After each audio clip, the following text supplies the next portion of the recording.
হ্যাঁ গাইস, কেমন আছো সবাই? আশা করি ভালোই আছো। আমি অনেক ভালো আছি। তখন প্রায় 9টা বাজে সকাল। আমার তরফ থেকে সবাইকে গুড মর্নিং।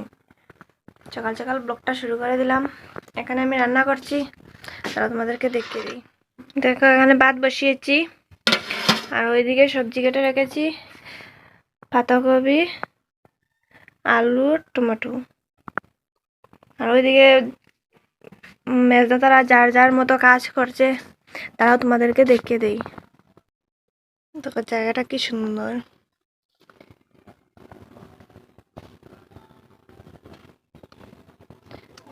চারিদিকে ফুল গাছ আর ফুল গাছ।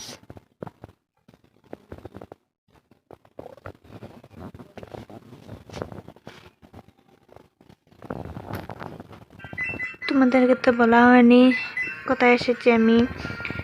এসেছি লুংলি রামতার পিকনিক স্পটে, কারণ সেখানে আমার বর থেকে কাজ করছে, তাই আমিও এসেছি। আমি একা নয়, আমার সাথে আমার দেওরও ছিল, কারণ আমি লুংলি থাকতে পারবো না একা, তাই এসেছি। আর জায়গাটা অনেক ভালো লাগলো, যাওয়ার ইচ্ছেই করছে না।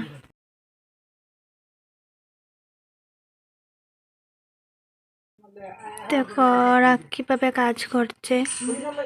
সকাল 8টা থেকে লেগেছে, আর এখনো অবধি কাজ করছে। সমস্ত দিন কাজ করছে। 5টা, 5:30 না হলে কাজ ছাড়বেই না। ফুলগুলো দেখো, অনেক সুন্দর। জায়গাটা অনেক ভালো লাগে। কার কিরকম জানি না, আমার তো অনেক ভালো লাগেছে। দেখো ঘরটা কি সুন্দর।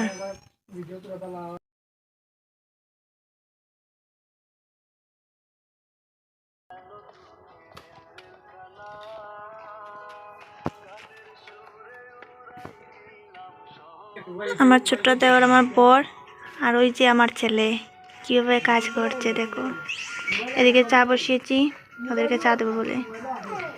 দেখো ওদেরকে লাল চা দেবো সকাল সকাল, তাই লাল চা বসিয়েছি।